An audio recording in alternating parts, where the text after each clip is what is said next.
இலங்கை கடற்படையினரால் சிறைபிடிக்கப்பட்டுள்ள ராமேஸ்வரம் மீனவர்கள் 17 பேருடன் 2 விசைப்படைகளை மீட்க நடவடிக்கை எடுக்க கோரி பாதிக்கப்பட்டுள்ள மீனவர்களின் குடும்பத்தினர் மாவட்ட ஆட்சியர் சிம்ரன்ஜித் சிங் காலோனை நேரில் சந்தித்து மனு அளித்தனர்.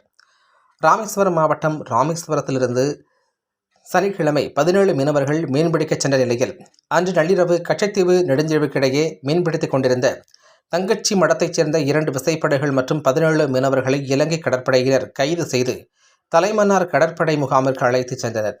நேற்று ஞாயிற்றுக்கிழமை 2 விசைப்படைகள் பறிமுதல் செய்யப்பட்டது.